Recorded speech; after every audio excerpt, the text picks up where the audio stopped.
is 2013, a time of many landmarks in pop culture history. The first episode of Orphan Black, the second Academy Award for Ben Affleck, the debuts of both Grand Theft Auto V and The Last of Us, and the beginning of Netflix's expansion into original TV shows and movies that will completely upend the film industry in the decade to come. But Hollywood was nowhere near ready for the changing times, as January 2013 saw theaters nationwide being subjected to one of the very worst movies of the 2010s, if not the entire 21st century. The crappy comedy anthology, simply titled Movie 43. This feature-length collection of 13 short comedies was overseen by the future Oscar-winning screenwriter of Dumb and Dumber 2, Peter Farrelly, who with longtime Farrelly Brothers producer Charles B. Wessler wanted to make a modern-day equivalent to John Landis's classic sketch comedy, The Kentucky Fried Movie, that would be directed alongside Farrelly by some notable comedy filmmakers, including future DC Films mastermind James Gunn and future Cocaine Bear director Elizabeth Banks, and starred a cast of big-name actors that was big enough to fill out 2 entire Knives Out mysteries. But after Movie 43 got picked up by a movie studio that would later go on to declare bankruptcy twice and nearly hire Kevin Spacey as its new chairman, the 4 years it took to put it together went up in smoke when it was released to abysmal box office numbers and some of the most brutal reviews from the film critic community in a long time. Can I say one thing? Please.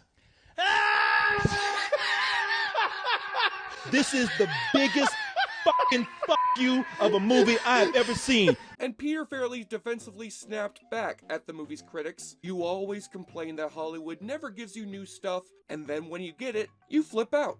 Did Mr. Farrelly have a point, and was Movie 43 a bastion of cinematic originality that was underappreciated in its time, instead of being the supposed Citizen Kane of bad movies? And why do I keep making myself suffer like this for all of you beautiful JoBlo subscribers out there? It's bad enough that I've got to recap 1 bad movie per episode. Now I've got to recap 13 of them? In a row?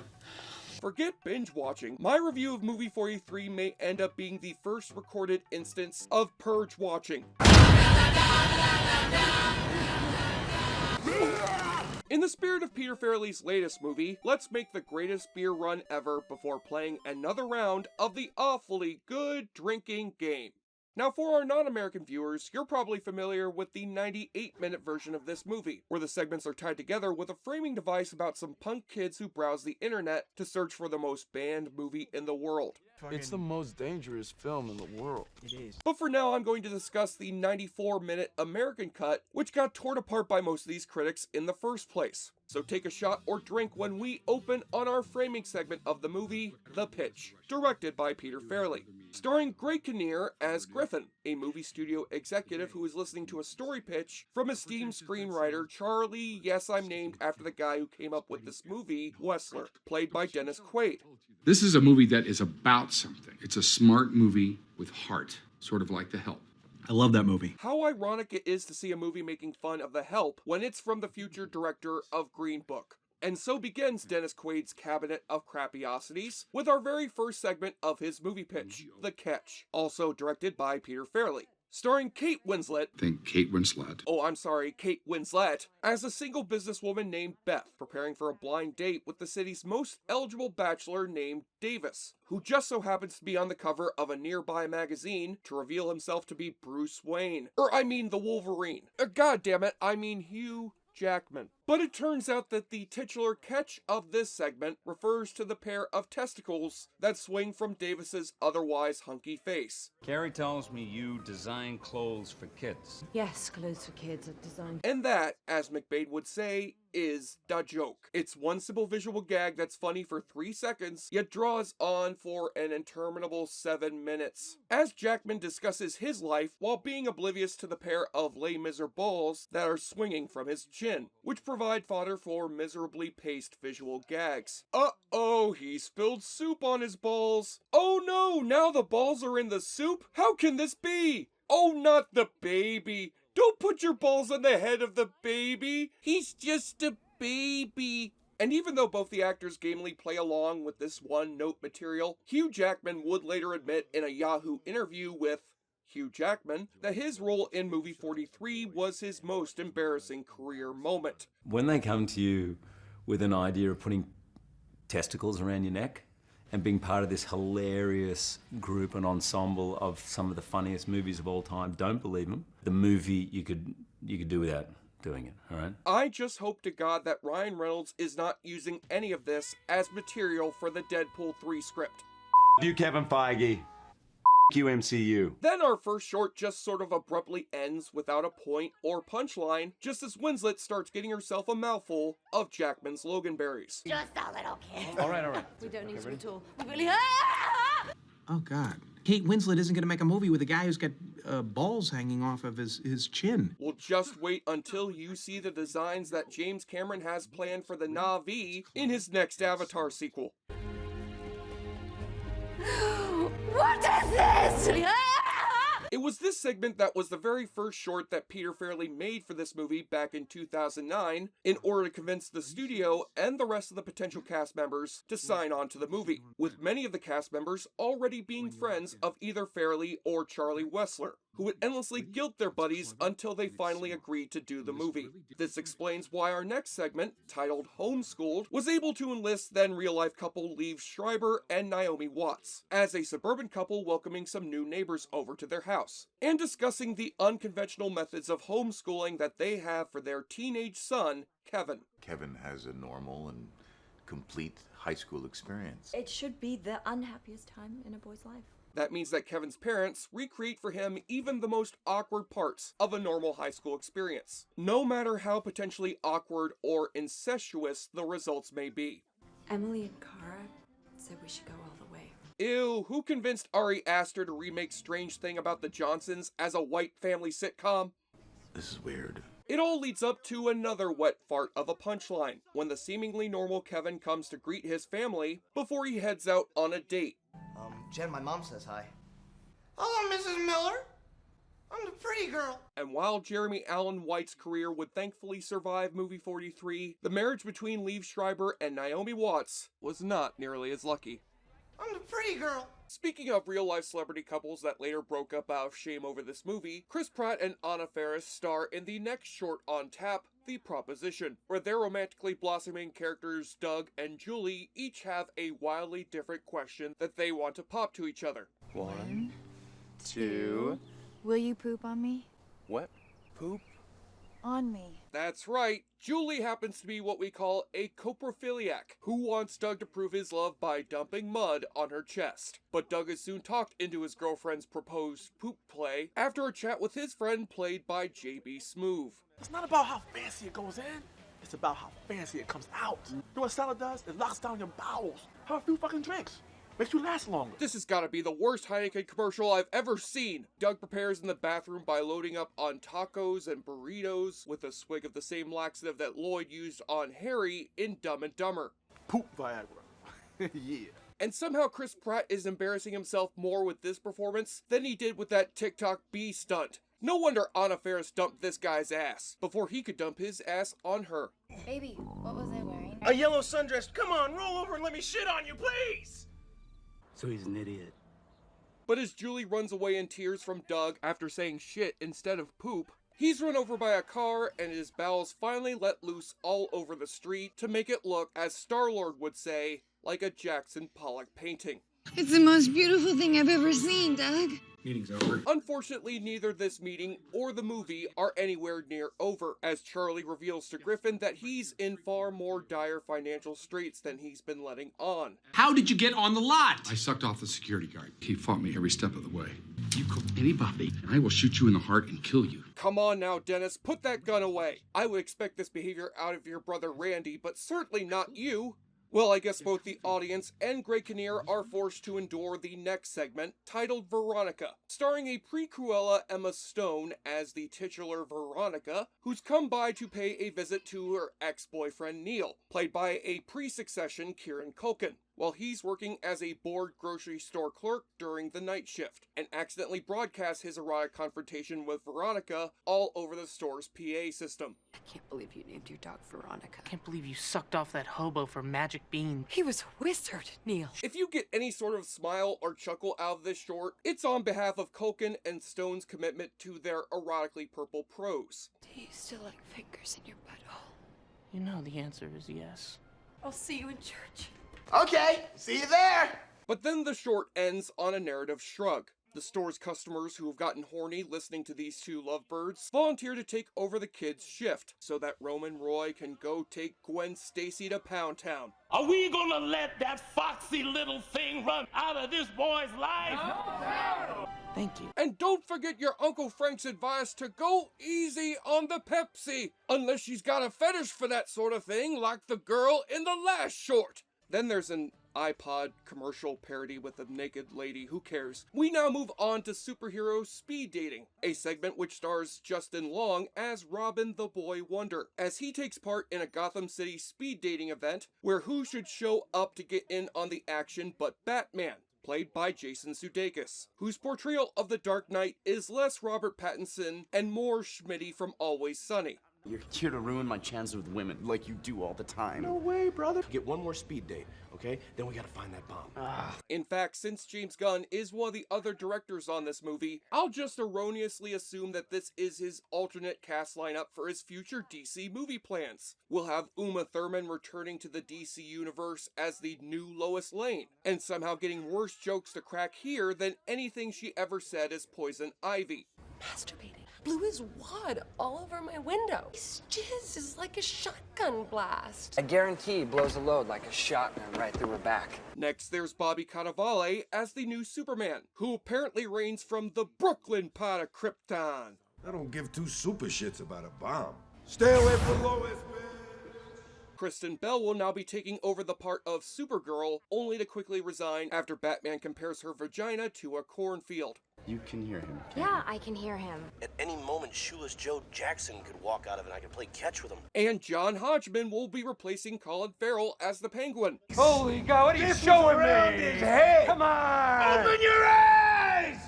And let's not forget Leslie Bibb as our new Wonder Woman, whose jokes about aborting Batman's baby sound as if they came from the writing staff of Velma. Going to Planned Parenthood by yourself? Roe v. Wade here at a speed dating situation. Look, I honestly doubt that DC even approved their characters for this short, because it's gotta be the worst film out of this entire bunch. The aggressively unfunny jokes feel like an improv exercise gone wrong, the costumes look like they were bought over at Party City, and it happens to be a remake of a YouTube short that also had Justin Long as Robin, but Sam Rockwell in the part of Batman. Try no thing. They couldn't even show the superheroes' logos in this movie's promotional material. Oh, and Supergirl was secretly the Riddler in disguise this entire time, played by Paul Dano's drug-addicted cousin, Bookham Dano. Well, thank God that neither Jason Sudeikis or Bobby Cannavale will be returning for Batman vs. Superman. Hey, save Martha over here. What are you, Ted Lasso all of a sudden? Thankfully, the movie's worst short is followed by its best short, Machine Kids, a fake PSA about being considerate towards the children who secretly hide inside society's various forms of machines. Machines.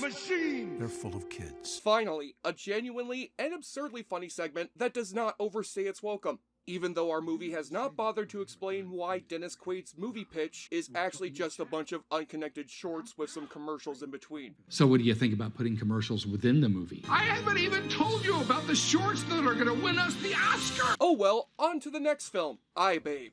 Yes, that stupid iPod parody from earlier was the lead-in for this story, about a clueless tech CEO played by Richard Gere who arranges a meeting with some of his staff, Asif Manvi, Jack McBrayer, and Kate Bosworth, about an epidemic of kids sticking their Johnsons and fingers inside this iBabe's exhaust port, resulting in major lawsuits against the company. Our goal is to eliminate step 2 and step 3. You did extensive testing here. Did you anticipate anybody breaching the cooling system? Kids' dicks are getting horribly mangled. Boy howdy, can you tell that Richard Gere did everything he could to get out of appearing in this segment. He looks like he's mentally off in the spirit world meditating alongside the Dalai Lama, and he's clearly being filmed in a different place than the rest of this Shutterstock image casting session over here. So this sketch's big punchline is that they just re-released the same iBabe, now as a black woman, A choice of color. Just when I thought it couldn't get more offensive. with a new warning label against sticking your dick in it. Now I understand. Ugh, is it too much to hope for Richard Gere to reprise his character as one of the victims in the next Megan sequel?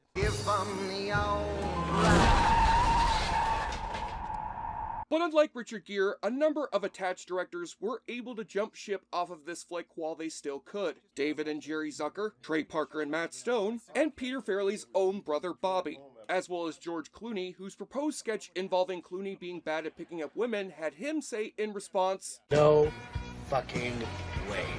But it was yes fucking way for Elizabeth Banks, who in addition to starring in a later sketch, now makes her film directing debut with our next sketch, Middle School Date, starring Chloe Grace Moretz as an awkward preteen on a date with a boy named Nathan, whose obnoxious big brother Mikey, played by Moretz's kick-ass co-star Christopher Mintz-Plasse, has been tasked to look over Nathan during his big date. And Amanda having her period in the middle of this date, there's a big red stain, sets up this sketch's one joke. Holy shit, you are covered in blood! That none of the men in the room know what to do about the girl's perfectly normal menstruation cycle. Nathan's date is on her period for the first time, and she's bleeding everywhere. Please help me! It's just two periods. Mom's gonna have some tampons around here somewhere, right? Oh, we're just gonna have to plug it up. This also applies to their parents, with both the great Patrick Warburton and the equally great Matt Walsh popping up in this movie to fight over who was the funnier supporting actor on a Julia Louis-Dreyfus sitcom. Disgusting. I mean, congratulations, young lady. What the hell kind of sick family squashes a large tomato in my daughter's pants? Look, I'm just a regular 7th grade girl getting my period, and it really sucks that it had to be in front of all you idiots. Wow, that really makes you think about the message this short is trying to impart about women's health in this. Oh, Dad, that was epic. Oh, well, never mind. I guess it's just another stupid fart joke for us then. Vagina is way too complicated. Let's hope Elizabeth Banks doesn't include this many periods in her next directorial effort. I hear that cocaine bears can smell the menstruation! We cut back to the framing segment where Seth MacFarlane drops by as himself. I'm in a meeting with Mike Meldman and Seth MacFarlane to pitch some dumb Holocaust jokes to Greg Kinnear's manager, Bob Monet, played here by Common. So grow up here and buy the fucking thing. You're a gutless yes man, and you've always been too much of a pussy to test the boundaries. Who is utterly miscast here in a sleazy Hollywood executive role that would be more appropriate for Paul Giamatti. You really are Seth fucking MacFarlane, the Family Guy. And that music is better than Words album? I mean, who knew? And just when you thought that plug for Seth MacFarlane's album was the most shameless moment of this movie... No, Seth, please, why don't you grab a guitar and log back on the band fuse? You on the Jimmy Page level. We've now got some obscene product placement for the surely-to-be popular video game Bandfuse Rock Legends. A totally unique gaming experience that isn't like any other video game franchise that was previously seen in this movie, where you'll be forced to see our logo up on screen during your gameplay unless you pay for the $150 Seth MacFarlane DLC Season Pass. Freaking swingers! Bandfuse! The movie keeps marching on to nowhere with its next segment, Happy Birthday, from Rush Hour trilogy director and future sex pervert Brett Ratner. This one stars reunited Dukes of Hazzard Johnny Knoxville and Sean William Scott as two friendly roommates, Pete and Brian, the former of whom just got a very special gift for Brian down in the basement for his buddy's birthday. Happy birthday. You kidnapped an Irish midget. An actual captured leprechaun, played with the help of bad CGI and a little person double by a foul-mouthed Gerard Butler. I'm gonna cut off your balls and feed them to you. The last thing you'll ever see is my cock. Start fucking you! It's my crusty Irish pig! Oh, let that little guy go already. That leprechaun's gotta get back to the hood. And when Pete obtains the leprechaun's fabled pot of gold, out of it pops the leprechaun's gun-toting twin brother, played also by Gerard Butler. Shot me in my nipples! Taste perfect steel! Walk to the rainbow! Yeah! What? I hope we know better next time than to let Martin McDonagh direct a Lucky Charms commercial. Not to worry though, there is another far less murderous mythical creature that Knoxville snatched up for his buddy's birthday. Who is she? She's a fairy. I suck cock for gold coins. Don't worry about canceling Brett Ratner over that sexist punchline. He's way ahead of you there. Now what are we doing in this framing segment? Greg Kinnear's using his pistol to threaten his manager over sleeping with his wife. Will Sasso is getting dragged into this mess now as the aforementioned security guard for the studio. Blow the security guard, I'm gonna kill you! Dennis Quaid better get his ass in here and smooth tensions over with yet another short from his script, Truth or Dare. The third segment to be directed by Peter Farrelly, about another filthy-minded blind date, this time between Stephen Merchant and Halle Berry as Donald and Emily, who spice up their date with a game of truth or dare that goes from innocent fun to some most outrageous extremes. See that man with the black jacket? I dare you to go and pinch his ass. Do what, Nick? I did, sorry. You thought you my fucking ass. Oh, how provocative. What are these two gonna do next? Blow out a blind kid's birthday cake? Strip at a bachelorette party? Make guacamole using one of their boobs? Shoving a dropper of extra hot sauce inside of their Catwoman? Bringing Snooki on for a cameo which surely won't be dated a decade from now? Getting their faces injected with a buttload of Botox? Getting plastic surgery to permanently look like Michael Scott's awkward Asian impersonation? You're sweet, really. I'm just not that attracted to Asian men. Why, Berry and Merchant do all of this and more in this short. Man, I never thought that the sight of Halle Berry flashing her boobs would make me feel nothing. And yet, here we are. It's too offensive to the Asians. Finally, this Dennis Quaid subplot comes to a predictably disappointing conclusion. Common shoots off his own gun at Greg Kinnear. Kinnear's blood squibs go off prematurely, and Peter Farrelly himself comes from behind the camera to make this movie go full meta. Hey, Pete, isn't this a movie about a bunch of shorts? Yeah? Ah, now it all makes sense as to why these actors look particularly ashamed to be in this segment. Because this shit was clearly put together at the last minute to replace the original framing device that test audiences hated from the international cut. I think that version is just as stupid as the American one, with a plot about these kids on the internet accidentally setting off a Cold War-era nuclear program and failing to heed their future selves' advice to stop the movie 43-induced apocalypse. But at least Fisher Stevens pops up to collect himself a paycheck, and having these kids find these shorts on the internet makes more sense of their disconnected nature from one another. As for Peter Farrelly's half-ass substitute, these segments put together could very well be the laziest and unfunniest movie that either he or his brother has ever directed. And keep in mind, I've seen Dumb and Dumber 2. He's hooked on crack. Fuck you. Thank God we're in the home stretch with the first of the only two shorts that bother to make a title card, Victory's Glory. Starring Terrence Howard as the coach to an all-black high school basketball team in the late 50s, who are the first team of color to compete for the state title. There's 10,000 white people out there that think that we ain't good enough. But like any good coach in a sports movie, Coach Jackson has some inspirational advice for his young players. You're gonna win. Plain and fucking simple. They're white, you're black, they're white. You're black, they're white.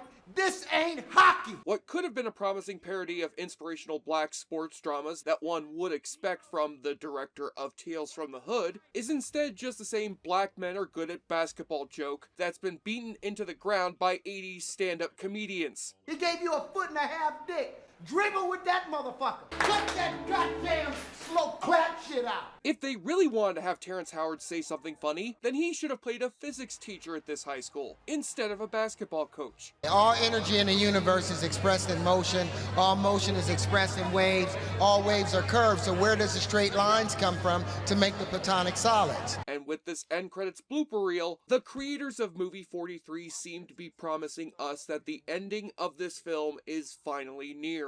Don't believe him. Except for the 13th and final short of movie 43, Bezel, written and directed by James Gunn. 1 year before his first movie at Marvel Studios set him on the path to his current reign as co-CEO of DC Studios. It stars Elizabeth Banks and Josh Duhamel as Amy and Anson, a seemingly ideal couple whose love is interrupted by Anson's seemingly jealous pet cartoon cat, Bezel.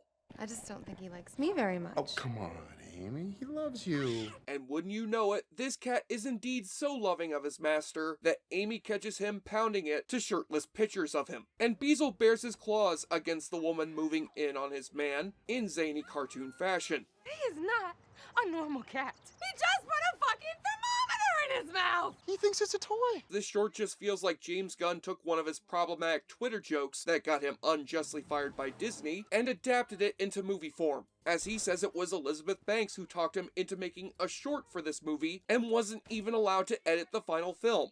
Dick-loving devil cat! But at least the final short of movie 43 does have the best ending out of this bunch, when Amy beats the cat in front of a birthday party full of sobbing children. Julianne, He's already dead. who soon pull a Hunger Games on an actress from the Hunger Games, complete with a plastic knife to her brain. Even back then, James Gunn had a talent for making some good end credit stingers, a skill that will serve him well in his new job. Now, when the hell is he finally going to confirm the casting of Bezel the Gay Cat as the new Black Adam? Out of a proposed 60 scripts, these 12 main shorts were somehow the best ones that Farrelly and Wessler picked out of the bunch, with 2 other shorts that didn't make it to either cut of the movie. The first, Find Our Daughter, is directed by Saul Goodman himself, Bob Odenkirk, with Julianne Moore and Tony Shalhoub starring as a pair of worried parents who tell of how a private investigator helped to find their daughter through her boob-flashing appearance on a Girls Gone Wild video. You can find it on the film's Blu-ray if you're interested. But the second deleted sketch, The Apprentice, starring the late great Anton Yelchin as a mortician's apprentice, isn't available to watch in its entirety anywhere. Probably because it's about the necrophiliac Anton Yelchin having sex with what he thinks to be a dead body. The fuck, man? May Anton Yelchin rest in peace, and may Movie 43 roast deeply in hell. Surprisingly, the humor in Movie 43 is less offensive than the fact that it got widely released in movie theaters. It doesn't even qualify as a movie. It's just a bunch of rejected Funny or Die shorts that are all die and no funny, with foul-mouthed gross-out humor that either tries too little or too hard, and a bunch of respectable actors and comedians who should know far better. Trust me when I say that the story about this film's production and its hilariously brutal reviews are the funniest things about Movie 43, while the film itself is a deservedly forgotten chapter of bad movie history. And you wanna know the worst part, folks? It wasn't even the worst sketch comedy movie with some big-name celebrity cameos to come out in theaters that year. Go ahead. Make me gay. Oh, fuck you. On the enjoyableness continuum scale from Bull to Bruce, Movie 43 is sadly not named after the number of laughs it'll obtain from the audience. And I give both cuts of this flick a Kentucky Fried rating of 1 out of 43. If you want an actually hilarious flick that's just like Funny or Die, go watch the movie that's actually made by Funny or Die instead. I'm Jesse Shade for JoBlo.com, and thanks again for watching this very special episode of our show. If you like what you see, please subscribe to the JoBlo Originals channel. Tell all your friends who like this sort of content, and turn on the bell to receive notifications for all our latest videos. We are an independent company that appreciates all of your support. And after having just reviewed 13 shitty movies in a row, I can say only one thing. Please. If every living thing took a shit on the planet Earth, this would be it. Nasty doo-doo. Nasty doo-doo. Nasty nasty.